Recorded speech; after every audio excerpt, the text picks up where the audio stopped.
Il faut aimer ton frère. Mais s'il ne t'aime pas, toi, il faut l'aimer. En ce moment, il a eu tort. À celui qui a gardé rancune, mais tu l'as salué le nom de l'Éternel, mais il ne t'a pas répondu. Lui, ça reste à sa main maintenant. L'amour, elle est très bon, beaucoup.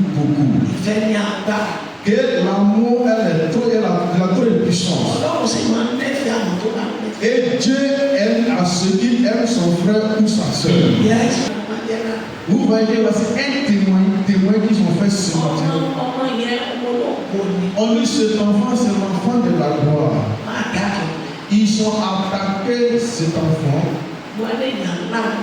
Avec l'Éternel dit que l'enfant il sera un homme important. Que l'Éternel a prié que Dieu a racheté cet enfant.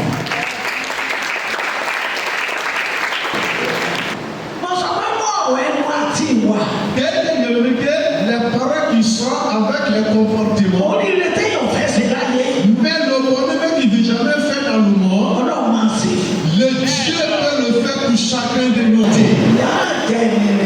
Toi aussi, il faut devenir un bon homme. Mais la maman n'a pas dit elle est bonne. Mais il faut sur vérité.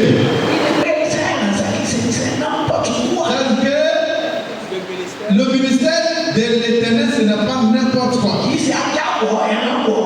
c'est le ministère de l'Éternel avec chien rentre, mouton rentre, cabri rentre, serpent rentre. Non.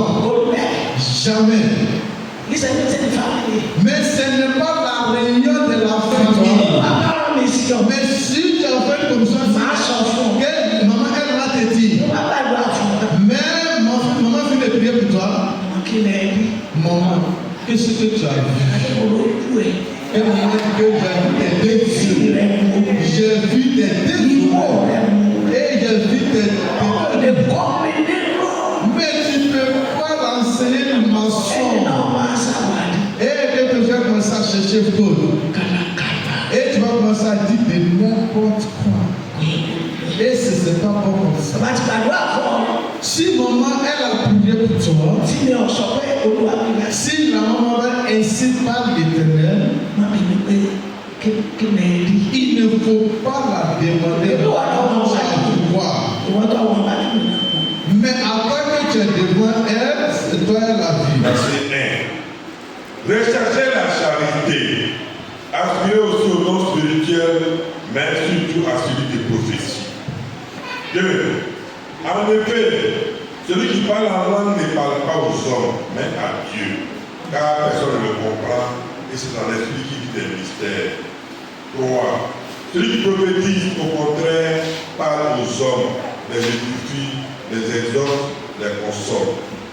4. Celui qui parle en langue s'édifie lui-même, celui qui prophétise, édifie l'Église. Yes.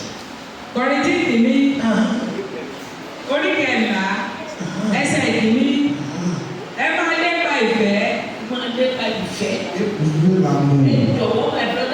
Mon frère, ma soeur, il faut poursuivre l'amour. Que l'amour est toute chose. L'amour que Dieu a dit. Et l'amour est tout, dessus de toutes choses. Il faut aimer ton frère. Mais s'il ne t'aime pas, toi, il faut l'aimer. En ce moment, il a eu tort. À celui qui a gardé rancune, mais tu l'as salué le nom de l'Éternel, mais il ne t'a pas répondu. Lui, ça reste à sa main maintenant. L'amour, elle est très bon, beaucoup. Que l'amour, elle a trop de puissance. Et Dieu aime à ceux qui aiment son frère ou sa soeur. Yes, ma fille, sa père est pour 17e.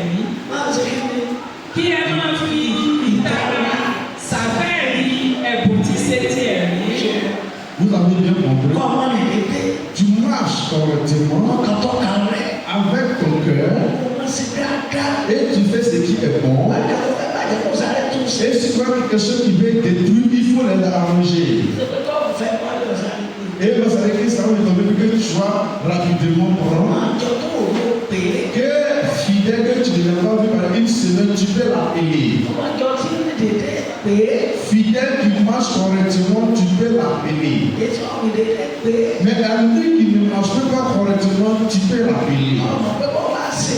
La manière que tu fais ça, tu es ami de l'Éternel. Mais tu penses que peut-être qu'il est quelque chose. Il ne faut jamais d'aller hypocrite. On va faire aujourd'hui à l'église. Et on dit qu'on va acheter des vêtements, un uniforme. Tu fais tout seulement. Tu es un homme qui distrait. Mais tu ne peux jamais avoir l'opportunité pour détruire l'église de l'Alliance. La manière que chacun de nous faisons sera écrit. Et après, nous allons commencer la fête de maçon dans cette église. Et la manière que tu as en ce moment, tu as pris les dettes. Au moment que tu vas chanter, tu vas chanter Alléluia. Et quel Alléluia que tu as crié, ça va rentrer dans ton cœur profondeur. Faisons normalement. Et pour que ton cœur ne soit rempli ce qui est bon. Que le dernier jour, Papa, ça va te serrer. Et Papa, ton tour va devenir feu. Et Papa, ça va devenir scorpion. Et Papa, ça va devenir serpent qui va continuer à te piquer toujours. Et Papa, ça va devenir feu. Que le feu que tu ne peux jamais t'échapper. Changeons nos comportements ce matin. Souvent, Et pour que les femmes prophétisent. Que les prophétiques, ce n'est pas de mensonge. Mais ce que tu ne vois pas, il ne faut pas prononcer dans ta bouche. Les rêves que tu n'as pas fait, il ne faut pas mentir que tu as fait cette rêve. Et pourquoi quand tu vas porter les fardeaux des travail de tort, que Dieu a montré une vision à un an, que la maman va cacher cette personne. Et pourquoi il ne peut pas lui faire du mal? Que maman, elle était prête à faire cette commission à cette personne. L'Éternel dit, il reconnaît avant qu'il va l'envoyer. Que c'est lui qui a montré cette rêve. Il est toujours avec lui. Dites qu'il n'a pas fait cette rêve-là à cette personne qui va faire cette commission. La manière qu'il a fait cette rêve. Pourquoi il va ajouter? Pourquoi il va enlever des temps? Et il a fait cette commission à cette personne. Mon frère, maman, elle était libre. Parce que c'est la voix de l'Éternel. Que la maman, elle veut étudier sa sagesse. On n'a qu'à devenir un homme de vie. On n'a qu'à être sérieux sur la voie des chrétiens. Et que la cruz de cette chrétienne. Et ce n'est pas une cruz que tu as commencé à faire de n'importe quoi. Et de laquelle vous allez rentrer. Jamais la porte, jamais elle va pour toi. Et il faut permettre que le son de l'argent n'est pas grand saint. Et si tu as entendu, j'entends les gens, ils vont se faire rapidement, ils vont se faire rapidement, ils vont faire avec le son de l'agneau. Alléluia, Alléluia, cette porte va ouverte pour nous. Mais si la joie de l'agneau t'a porte pour toi. Et tu vas commencer à marcher, il va commencer à parler avec toi. Mais si tu veux prendre une action, mais Dieu ne veut pas, et sur le champ, il va commencer à parler avec toi. Et que maman avait fait la belle vie hier, mais elle n'a pas sorti avec sa vécu. Et la maman a emprunté Nyango, elle est arrivée à la destination où elle va.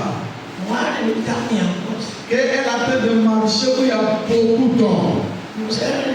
Et la manière qu'elle a fait de marcher. Et elle marchait lentement la manière qu'elle veut.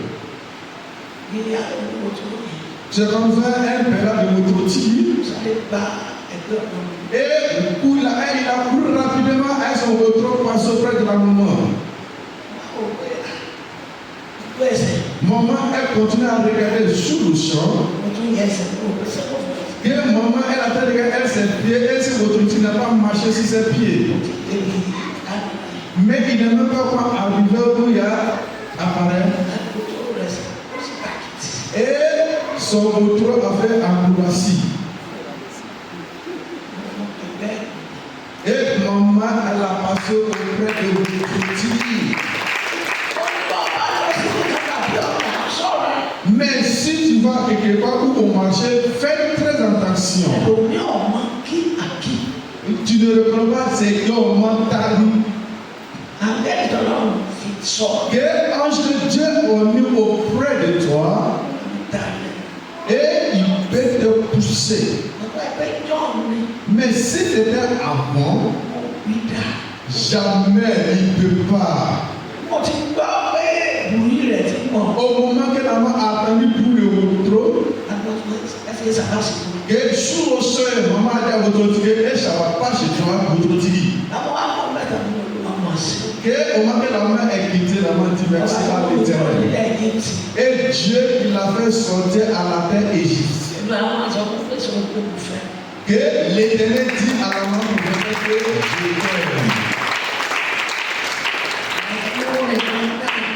Et elle a commencé à marcher. Et que ça la plaît comme ça. Il faut devenir disciple de Jésus. N'importe qui on ne voit pas. C'est n'importe qui ne peut jamais rentrer au royaume des cieux. Mais ta maman est née dans une famille chrétienne, ce n'est pas ça que Dieu a dit. Que ton père, ton grand-père, ton grand-père, et même ta mère, sa grand-mère, sa grand-mère, en ce moment, ils sont la famille chrétienne. Mais que ce n'est pas ça que Dieu veut. Mais est-ce que tu es devenu nouveau-né? Est-ce que tu t'es vu toi-même? Est-ce que tu es dans le nouveau monde? Si tu l'as accepté avec le cœur profondeur, mais en ce moment tu ne gardes pas rempli de ton cœur à ton frère ou ta soeur. Et Dieu, il va t'enlever dans le monde qui est très très sale. Et en ce moment, tu vas te voir comme photo. Et tu vas commencer à regarder un autre monde. Et tu vas commencer à regarder encore le monde du royaume des cieux. Que le monde du royaume des cieux. La joie va remplir dans notre cœur. Et en ce moment, il va continuer à enseigner. Que l'Éternel va continuer à nous parler. Pendant au moins 3 semaines, que maman a dit à notre frère, que maman elle a dit de voir des signes. Que Dieu n'est pas prendre le contrôle. Maman elle ne veut pas ce qui va se passer. Mais avant le 4e jour, que la maman a vu 7 signes. Maman elle dit l'Éternel.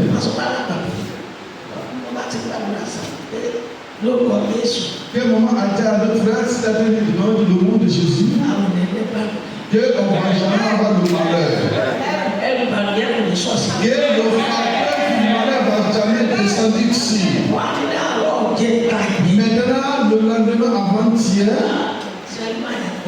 en ce moment, c'est très très beaucoup. Et c'est très très beaucoup. Et si la maman a vu cette signe, que maman elle reconnaît ce qui va se passer, mais elle ne va jamais reconnaître où soit descendu. En avant elle, c'est très très pur. Maman dit l'Éternel. Mais si cette signe elle s'est montrée, et nous aménage le cœur de la maman dit pourquoi ça va se montrer? Pourquoi ça va se montrer? Hier, et c'est comme ça, il y a elle qui a téléphoné. Et à un moment, j'ai dit, je vais me soigner. Maman, d'accord, si je te salue. Avant-hier, hier matin,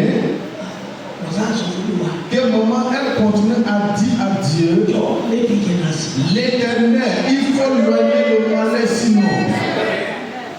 Et pourquoi le malheur va nous arriver?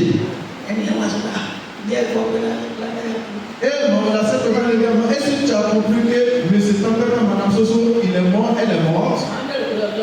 Et maman demande, c'est quel jour? Oui, elle est morte ou elle est morte? On est dans sa maman 3 semaines, mais avant-hier, c'est avant-hier qu'il a dit au revoir à mort. Mais si tu t'approches de l'Éternel, mais ce qui arrive, l'Éternel, il va nous dire que nous devons reconnaître que nous sommes dans un nouveau monde. Et en ce moment, on ne va pas montrer le truc de la chair seulement. On n'a qu'à changer. On n'a qu'à quitter cette année dans la saleté.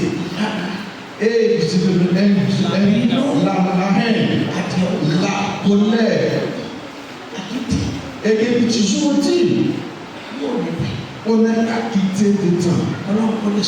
Que Dieu il va s'approcher de nous. Est-ce que nítorí ẹni tí ń sọ̀rọ̀ ní èdè àìmọ́ kò bá ènìyàn sọ̀rọ̀ bí kò sí Ọlọ́run. Vous avez bien compris. À lui, j'attends de profiter, elle n'est pas de profiter impure. Et ça fait même ta parole, mais ça va avoir une signification. Que ta parole est sainte.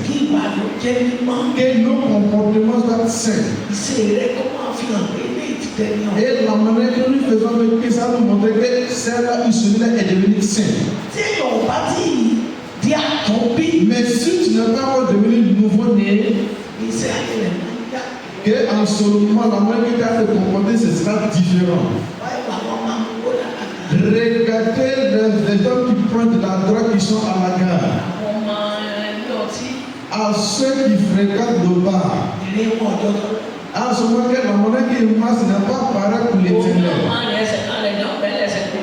Et il y a deux qui ont commencé à marcher, un pied en haut, un pied à terre, mais elle n'a pas touché à terre. Et met sa main même pas où Dieu a placé sa main. Et à ce moment, son cou même où Dieu a placé le cou, même le cou. Que la main même où Dieu a mis cette main, même sa main, c'est même pas où Dieu a placé cette main. Au moins, il dit, ah, la vieille mère. En ce moment, il y a un calolo. Parce qu'il est devenu n'importe quoi. En ce moment, il n'est pas normal. Mais si toi n'est pas consommé de l'alcool, mais s'il n'est pas un homme de Dieu, mais en ce moment, il n'a pas encore recevoir le Saint-Esprit. En ce moment, il n'est pas encore devenu nouveau-né. Il ne va jamais comporter les bons comportements. Il ne va jamais se comporter les comportements bons. 2 femmes avec 2 enfants que la maison que cette personne a construite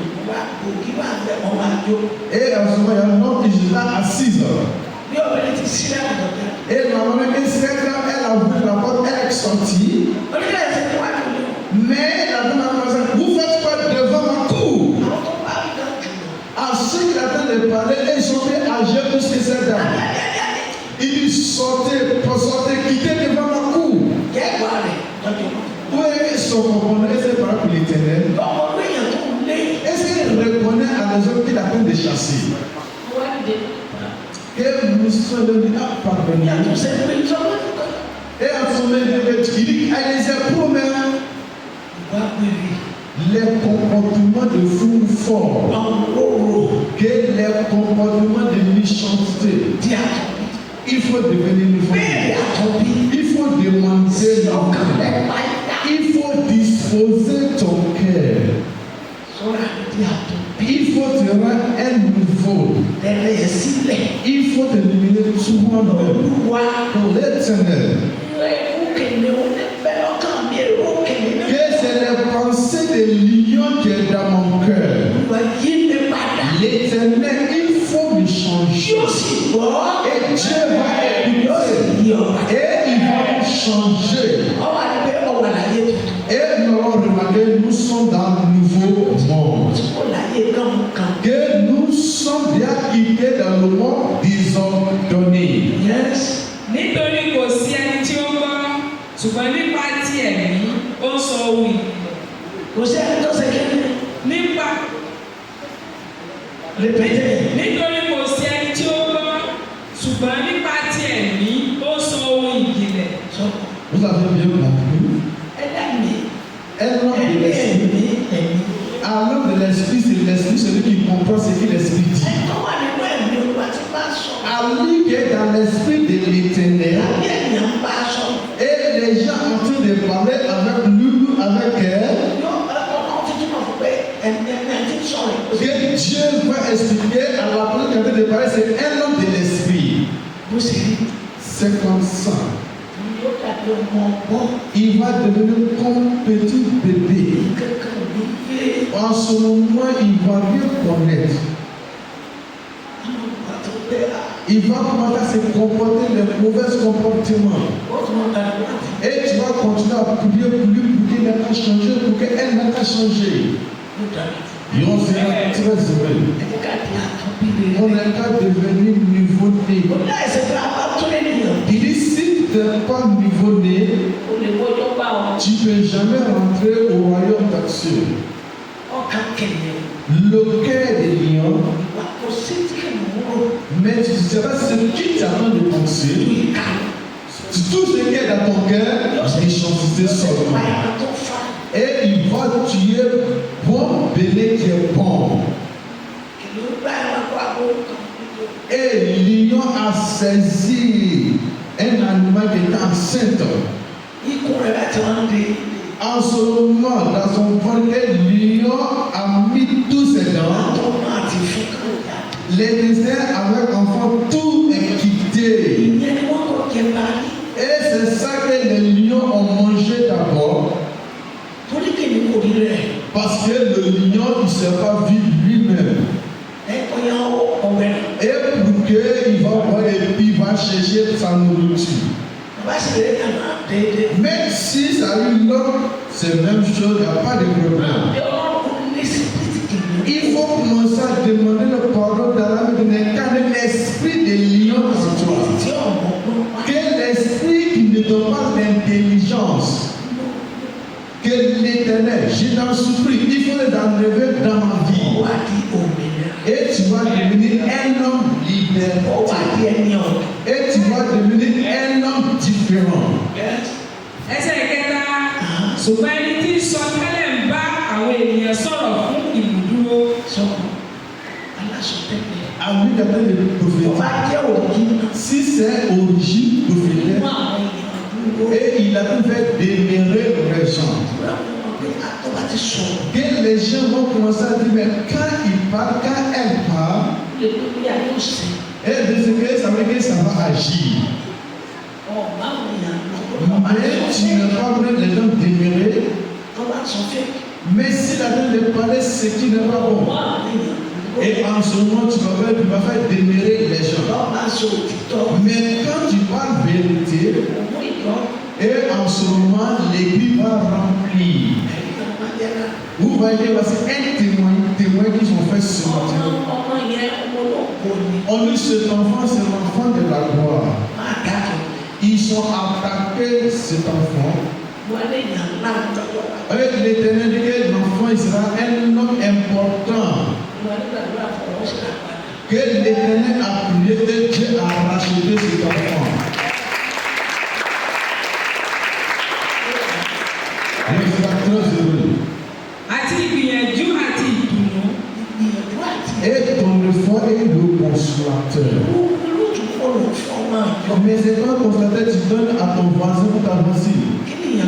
Et quel commentaire et ton effort.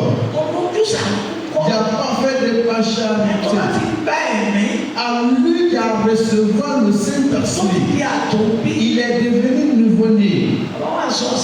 Mais s'il est dans une église, et il peut faire plusieurs de travail ensemble. Et il ne faut pas dire qu'Andra Poulare, il est trop exagéré. Et toi aussi, il faut devenir un homme qui exagère trop. Il ne faut pas penser mal à elle. Et il ne faut pas dire qu'il a besoin de chercher la faveur de l'Éternel. Et quand tu cherches la mauvaise faveur de l'Éternel, et si cherche la faveur des yeux de l'Éternel, toi aussi il faut chercher la faveur de l'Éternel. Et si ça ne dépend de n'importe quoi, on peut vraiment déposer derrière ta cour. Et on sera très heureux.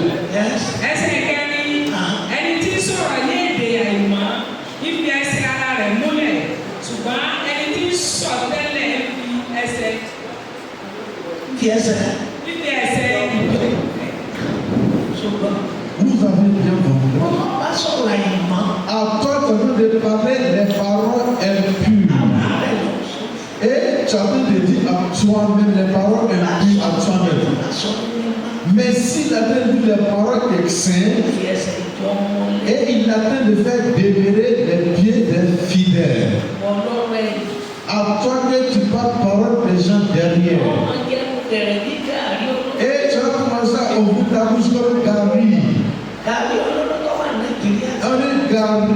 Gary qui est dans. Bon, tiens, ici, je vais de mettre dedans. En ce moment, ça a commencé à glisser comme coco. Et c'est vrai que maman a vendu de Gary, pardon, il faut attraper avec ta main gauche. Il ne faut plus faire comme ça. À toi que tu n'as pas mélangé avec l'église. En ce moment, tu t'en fous, après tu te regardes même pas dans l'église. Tu n'es jamais ri avec ton frère ou ta soeur. Mais il n'y a pas ce que tu as vraiment dit effectivement. Que lui là ou celle-là, elle est devenue niveau-née. En ce moment, tu vais pas. Et tu as pris la maison de l'Éternel comme la maison de rancune. Et tu vas commencer à passer comme serpent. Mais sans ta même pas saluer, mais tu ne vas pas saluer. Et sans ils finissent le but avec toi, rapidement ils sont là. Ah, tu n'as pas une part. Mais c'est quoi tu veux dire à ton père? Et le père, il va examiner tes péchés. On va examiner tes péchés. On va examiner tes péchés. Quand tu vas rentrer dans le milieu de Dieu, on va examiner tes péchés. On va examiner tes péchés. On va examiner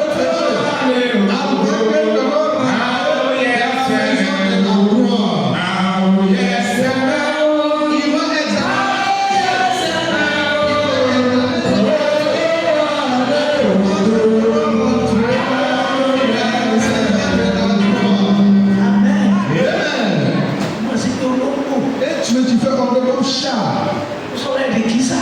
Mais tu t'es rendu comme les vêtements sales. Mais c'est lui son nom. C'est elle son nom. Mais tu peux jamais. Et tu peux jamais avoir parce que tu n'aimes pas mais tu n'as pas amour.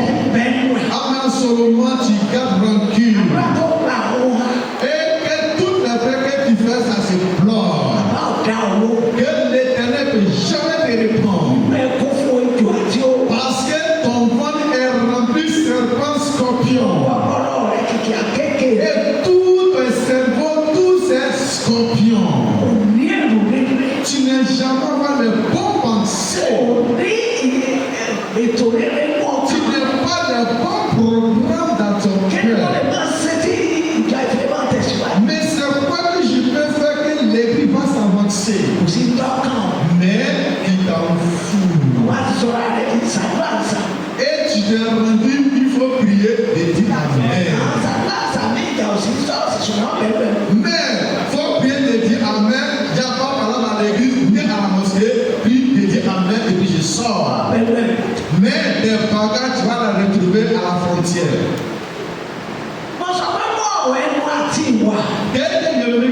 Les paroles qui sont avec les comportements. Mais le bonheur qui ne jamais fait dans le monde, le Dieu peut le faire pour chacun de nous. Et peut-être que c'est enfant de Ilonu l'année passée. Et en ce moment, elle a fait une chanson que le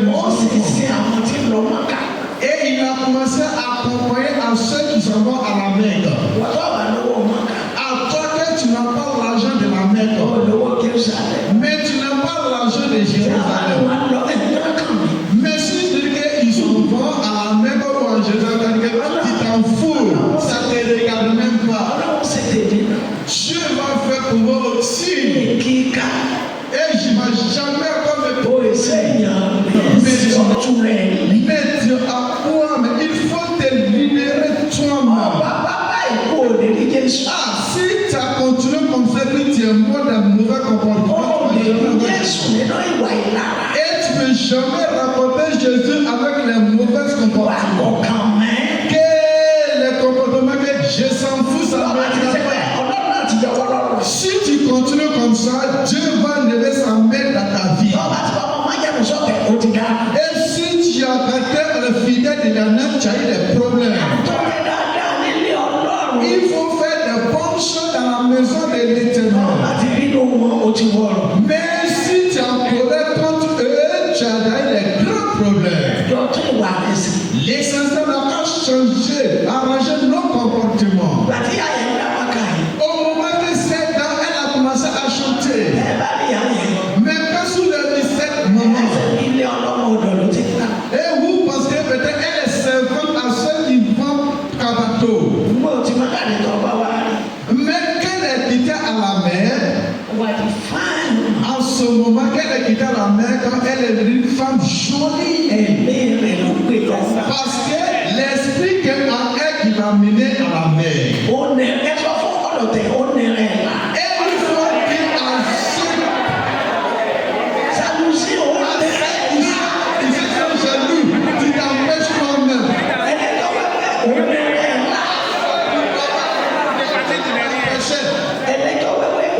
À toi tu parles seulement, tu t'empêches toi-même. Quand tu es jaloux, tu t'empêches toi-même. Et il faut parler de la parole de Dieu en bien. Et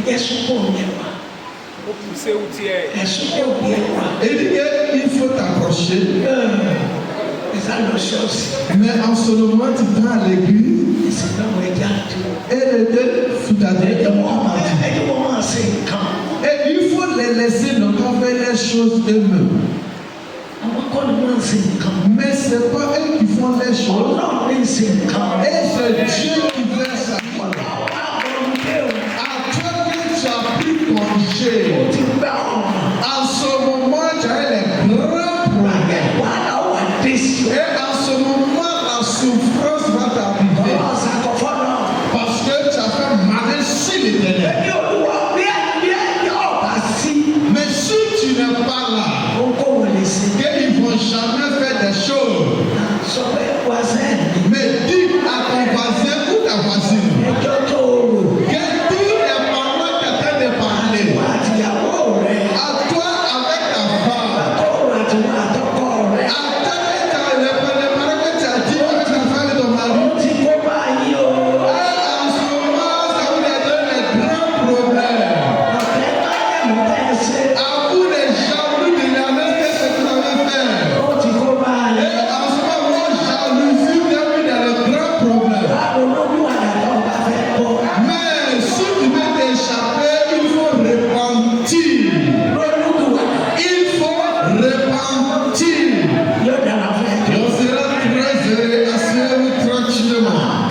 Je désire que vous parliez tous en langue, mais encore plus que vous prophétisiez.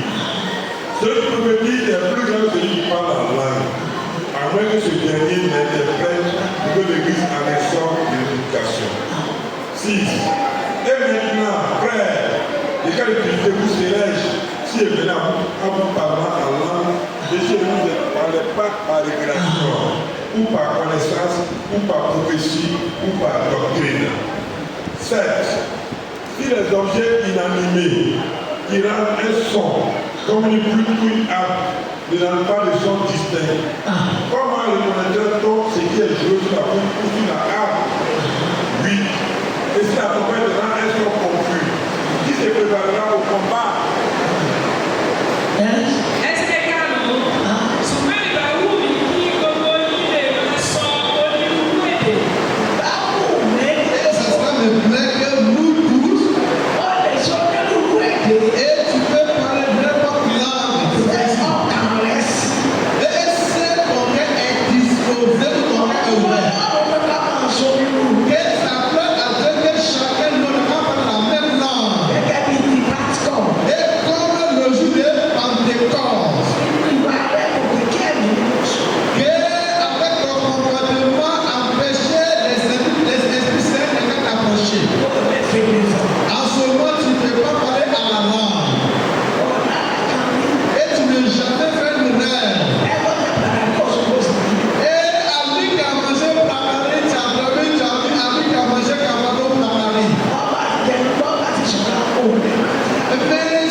après-demain.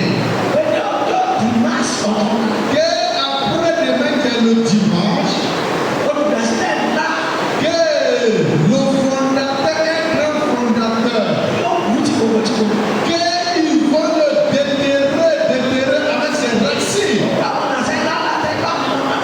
À tous les grands hommes de Dieu, si vous connaissez les numéros, et vous ne les appeler et vous ne les dire. On dit le père de William Sharp. Et lui aussi, il était sorti au bureau. Il a commencé à prêcher la parole. Et l'Éternel dit le péché. Que l'Éternel pardonne-moi. Que j'ai témoigné de Jésus-Christ. Mais qu'un grand homme de Dieu, il allait à l'église. À ceux qui allaient te témoigner, à lui qui a témoigné dernier, que homme de Dieu avait de regarder l'heure. On dit que homme de Dieu, tu dis de soi. Il dit, fais vite, rends vite ta témoignage. Au moment où cette personne, il n'a pas vite fini cette témoignage. Et ils sont dit à les disciples qu'ils devaient aller se reposer. Et c'est comme ça que Tibi Joshua est parti. Après le bus, on ne met pas 10 minutes. Que les prophéties que tu m'as dit, que les rêves de vérité, et pour pas que tu vas avoir peur. Et si que le démon a mis des visions, et mon père va faire même truc pendant 3 mois, et maman elle va continuer à demander de la main de l'Éternel. Et c'est la vérité. Donc c'est là très heureux. Il ne faut pas devenir un chrétien magicien. Il faut devenir un chrétien vérité. Ẹsẹ̀ kẹfà, ìyá ní ìsinsìnyí yìí, ara bí mo bá wá sí àárín yín tí mo sì sọ̀rọ̀ lédè àìmọ́, èrè kíni èmi ò yẹ fún yín.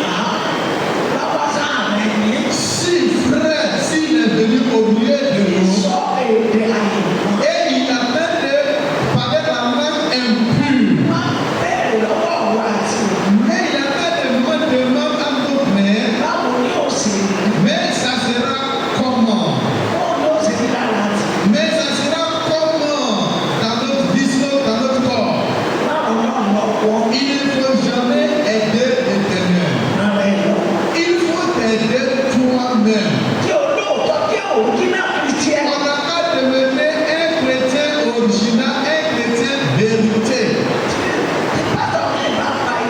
Mais si ton pasteur il a pas de mentir, ou prophétesse, et moi j'ai une prophétesse, et il était David, il est un Ivoirien.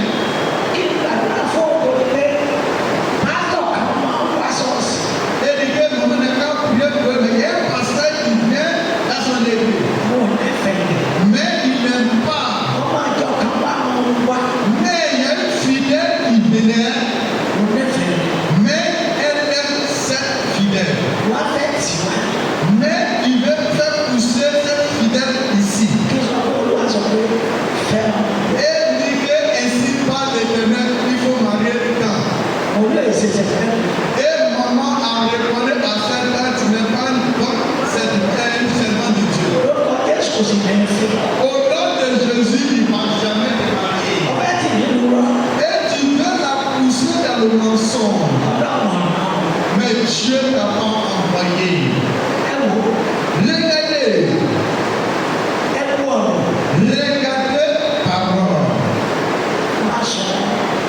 Quand il va, et là, elle a commencé à pleurer. Et maman dit, il faut chercher ton mari ailleurs. Mais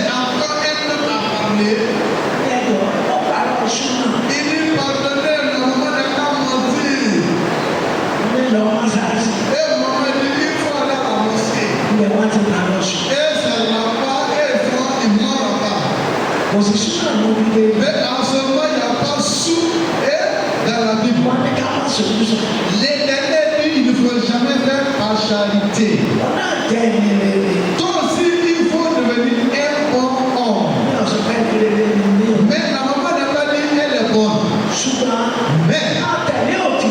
Mais il faut suivre vérité.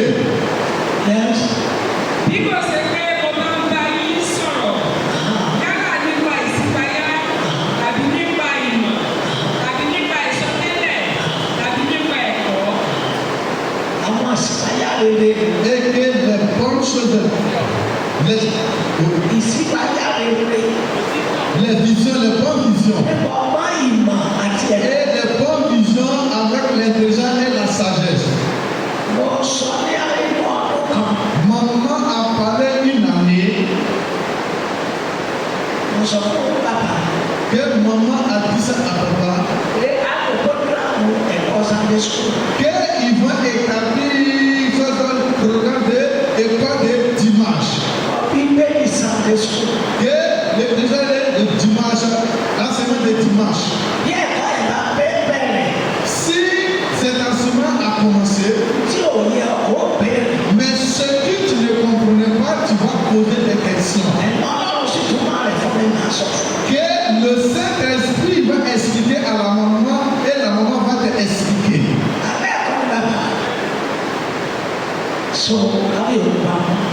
Le reste, on va garder le reste. Mais la maladie de l'Éternel est toujours là. Et sa miséricorde est toujours demeurée. Si, peut-être à Dieu, si l'Éternel veut, l'année prochaine, et on va commencer le programme de l'école de dimanche. Je suis allé à l'église hier. Non, je ne suis pas parti à l'église hier. Tu ne peux jamais rentrer dans la maison de royaume d'action. Mais je ne suis pas parti, mais mon cœur n'est pas tranquille jusqu'à ce qu'on finisse. Tout mon cœur, tout mon corps est ici dans la montagne. Regardez où je suis parti. Et même si ce n'est pas forcément, et si les gens qui ont été dérangés,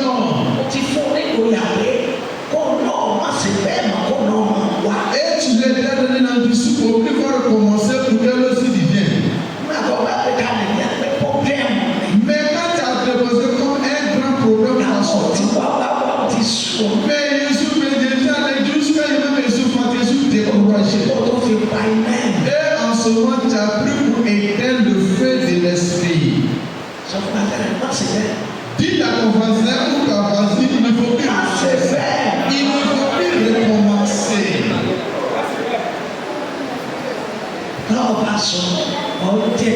Mais si tu n'as pas dit, tu vas voir. Parce que tu es contre la parole. Mais si tu n'as pas dit à ton frère, c'est devant l'Éternel, tu vas avoir tort.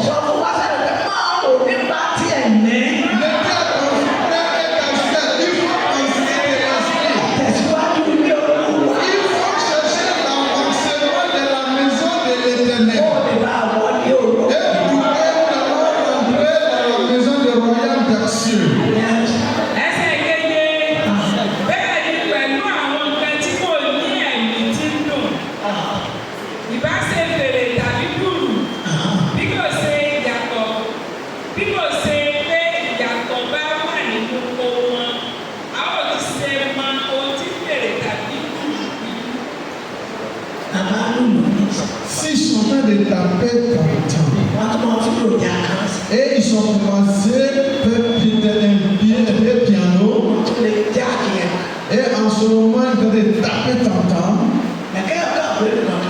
mais tu as établi un tam-tam, mais en ce moment tu ne peux pas reconnaître même la signification de cette tam-tam.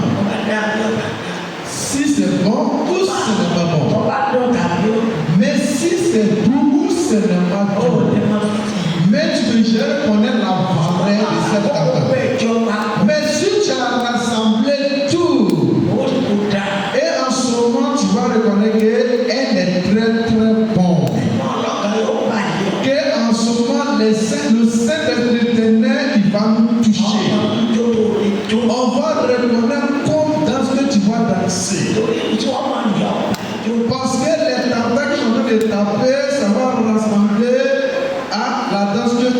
danser. Mais si t'entends et a commencé à gratter comme CD, mais tu ne vas pas reconnaître comment tu vas danser. Mais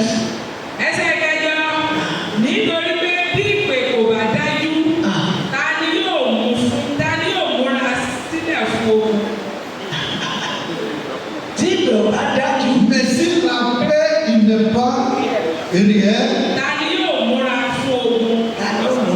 mais qu'il va s'apprêter pour la guerre. Mais si la paix est réelle, en ce moment la paix va s'apprêter. Parce que le ministère de l'Éternel, ce n'est pas n'importe quoi. Et c'est le ministère de l'Éternel que chien rentre, mouton rentre, cabri rentre, serpent rentre. Non. Jamais. Mais ce n'est pas la réunion de la famille où on peut comparer. Et c'est ça, il faut faire l'annonce. Tu vas faire l'annonce. Où on peut comparer. Et tu as prié pour une chose. Et tu as prié.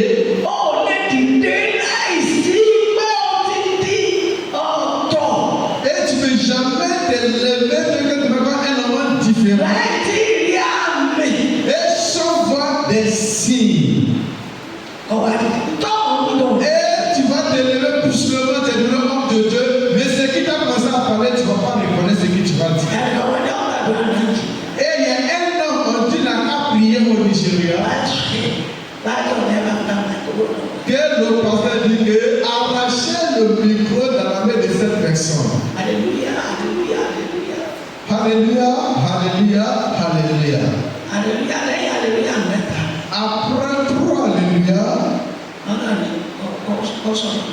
Et on dit de pas parler la parole. Et si école de dimanche. Il veut parler au peuple, à la fidèle. Je vais parler à la fidèle. Et vous avez le mauvais comportement et beaucoup dans votre mère. Il n'y a pas un parmi qui s'est levé qui m'a salué. En ce moment, je suis très très fâché. Tous les fidèles. Tous les fidèles ont commencé à regarder le monsieur. On dit qu'on a prié.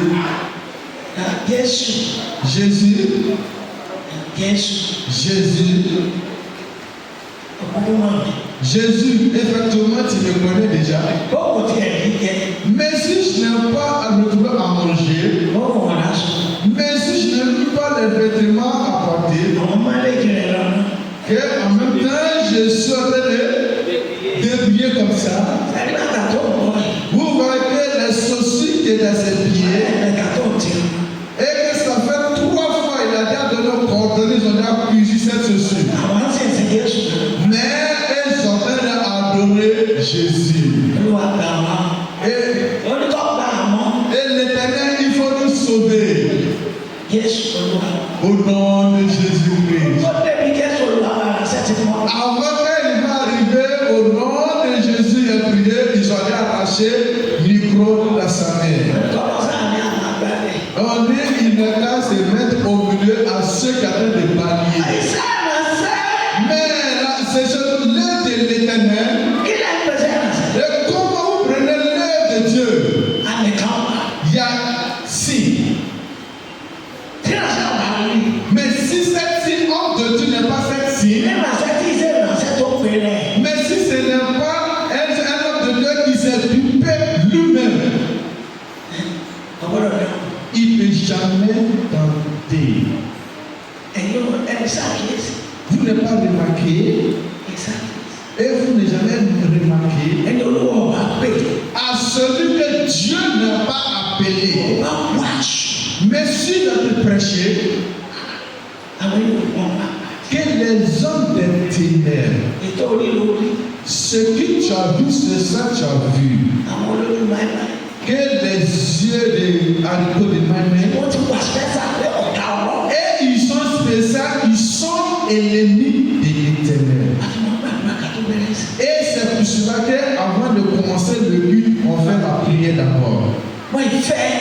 les hommes là, ils ne veulent pas.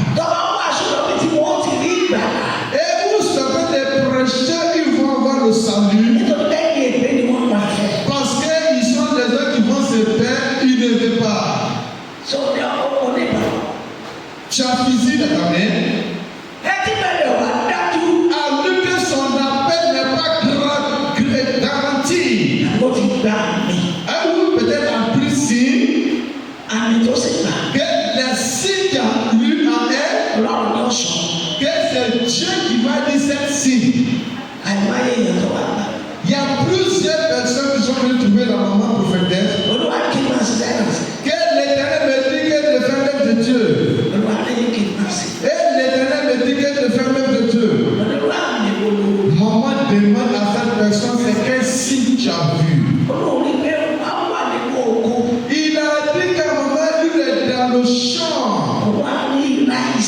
Et il avait ri.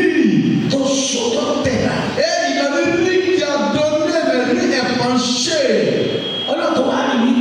Encore, lui l'a vu encore.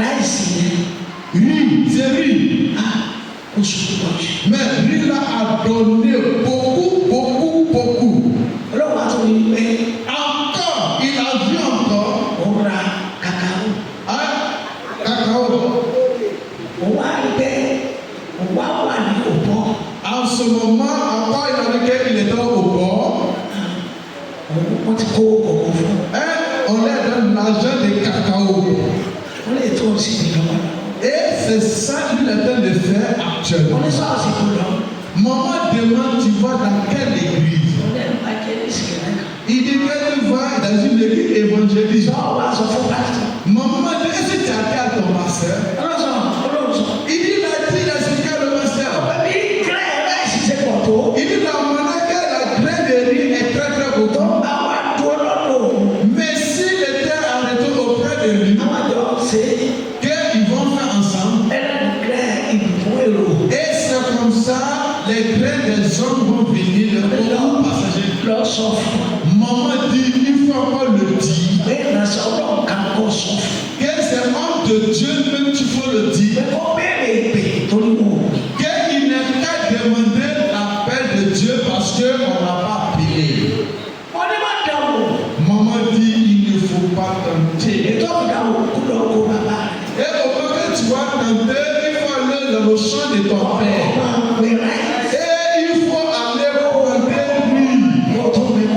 Et tu vas encore planter cacao. Mais si tu as tenté, mais tu vas te retrouver où ce n'est pas bon. Parce que tout ce que tu as vu, ce n'est pas la paix. Et il est allé à prison. Il allait voler les faits à Saint-Denis de Poncy. Il a volé ciment. Et que la terre de sa mère. Et c'est ça, il a pris tout ce qu'il a volé, il allait faire clôture. Au moment que le projet de fer a remarqué les fers en train de diminuer, ils ont allé saisir le maçon. Et le maçon allait trouver le pasteur.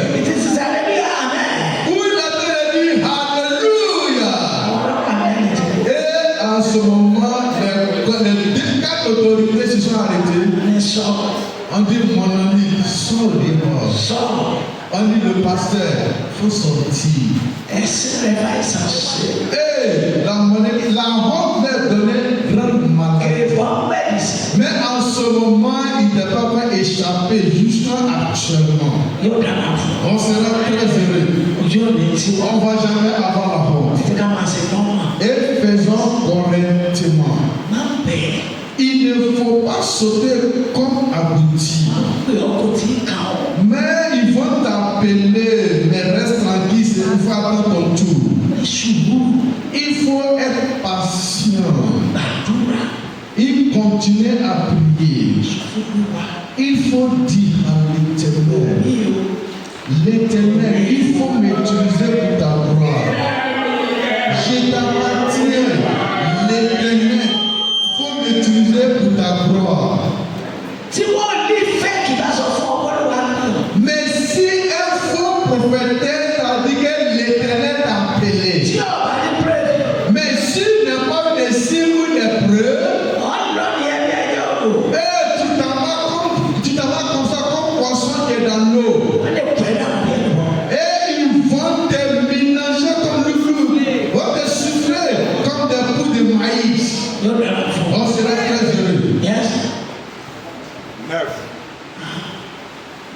De même vous, si par Allah, de même vous, si par Allah vous ne vous donnez pas une parole distincte, comment saura-t-on que ce que vous dites, quand vous parlerez à l'air? Dites, quelque nombreux que puisse être dans le monde de toute langue, il n'y en a aucune qui ne soit une langue intelligible. Or, si donc je ne connais pas le sens de la langue, je serai un barbare pour celui qui parle. Et celui qui parle sera un barbare pour moi. Ẹsẹ̀ kẹsàn-án. Bẹ́ẹ̀ sì ni ẹ̀yin, bí kò ṣe pé ẹ̀yin bá fi ara yín sọ̀rọ̀ tí ó yé ni, àwọn ti ṣe mọ ohun tí ẹ̀ ń wí. On peut quand même faire papa comme vendateur. Mais c'est papa que tu vas appeler. Mais tu t'envoies devant ou tu te retournes derrière. How man quand on fait son nom méjèèjì. Nítorí pé ẹ̀yin sọ̀rọ̀ sí òfurufú.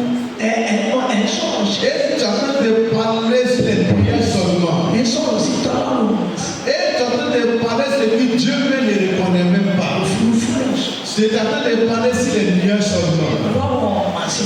Parce que Dieu ne reconnaît pas tout ce que tu es en train de dire. On ne va jamais avoir la réponse. Au nom de Jésus, nous allons avoir la miséricorde de l'Éternel. Avec un seul domaine, il va continuer d'enseigner. L'Éternel va continuer d'enseigner. Ẹsẹ̀ kẹwàá. Ó lè jẹ́ pé onírúurú ohun ní bẹ ní ayé. Ohun ní bẹ ní ayé. Kò sì sí ọ̀kan tí kò ní ìtumọ̀. Il y a plusieurs de fois que les Haoussa parlent. Et les cadeaux aussi parlent. Les cadeaux aussi parlent. Les Yoruba parlent. Les Agni parlent. Les Antiens aussi parlent. Mais tout, il y a une fructification.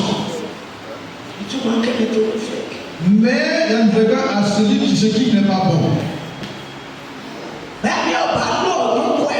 si l'esprit t'a pas utilisé, assieds-toi à ta place. Assieds-toi à ta place si ta chaise tranquillement. Que l'esprit ne peut utiliser un homme comme la personne est devenue fou ou fort. Il ne faut pas mal compris. Tu dis l'esprit t'utilise. Il vient d'ici jusqu'à Makobi. Que effectivement on peut entendre des cris. Mais tu as besoin de crier pourquoi? C'est si quoi tu as besoin de crier. Peut-être que c'est le fait où tu as besoin de te penser. Rara. En ce moment, ce n'est pas pareil. Si tu veux, il faut te laver. Il faut gêner. L'Éternel, je veux que tu parles avec moi.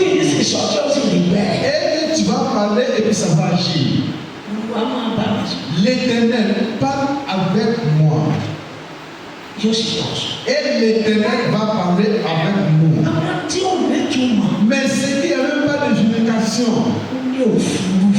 Et Dieu dit que c'est les nuages seulement. Et tu as train de parler à nuages seulement. Et on sera très heureux. Ẹsẹ̀ kọkànlá. Ǹjẹ́ bí èmi kò bá mọ ìtumọ̀ ohun náà, èmi ò jà sí aláìgbédè sí ẹni tí ń sọ̀rọ̀.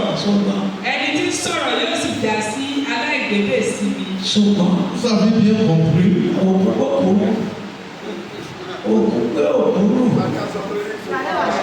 Les cadavres vont changer avant les cadavres.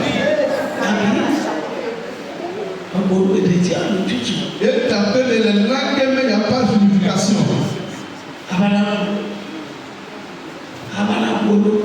Et tu appelles de parler.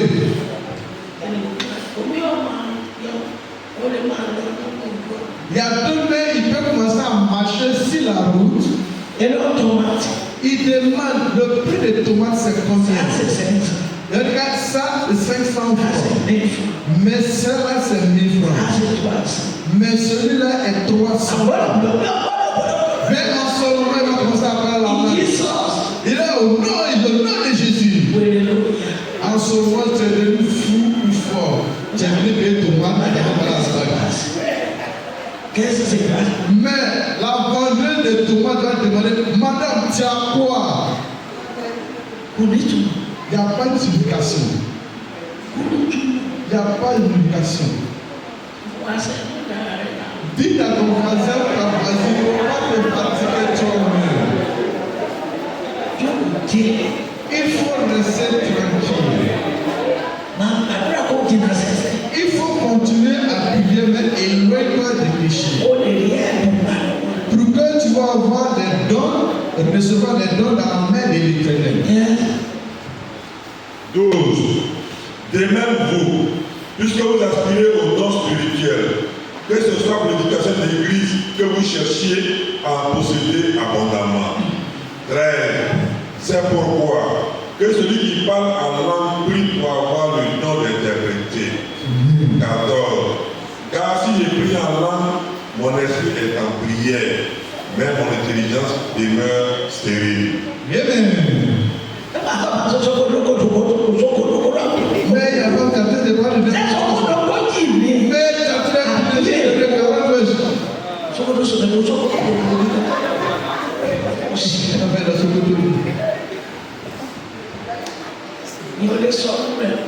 mais tu ne peux jamais dire n'importe quoi devant elle.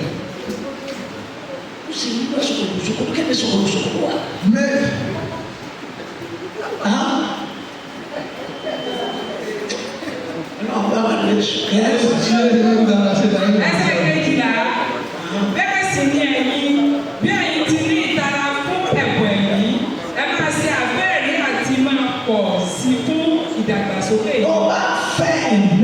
mais si tu veux l'esprit de l'Éternel, en ce moment tu fais tous tes efforts.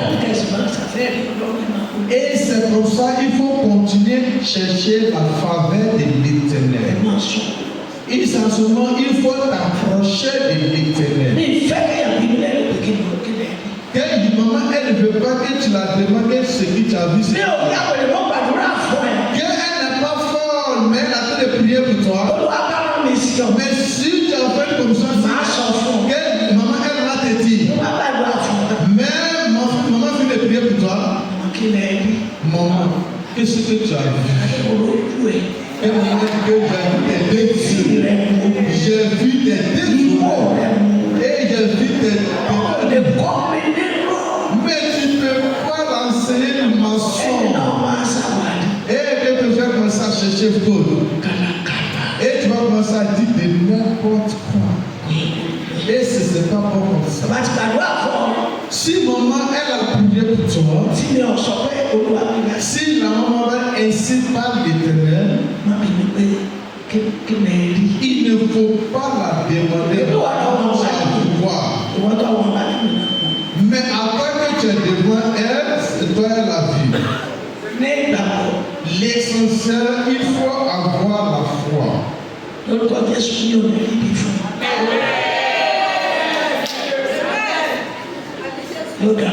On sera très heureux.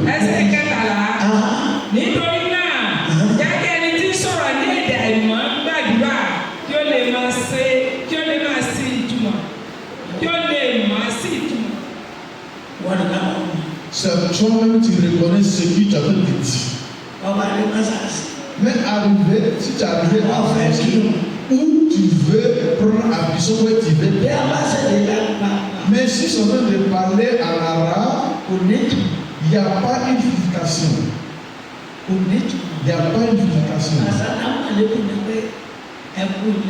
Et salam alaikum, ça veut dire que la paix de Dieu soit avec vous. Et il me recommande à ceux qui ont besoin d'utiliser cette langue. Et si c'est tout le monde qui connaît, si c'est le monde qui comprend l'arabe, ce n'est pas tout le monde qui comprend l'arabe. Mais il parle l'arabe, mais il ne reconnaît pas la signification de cette parole.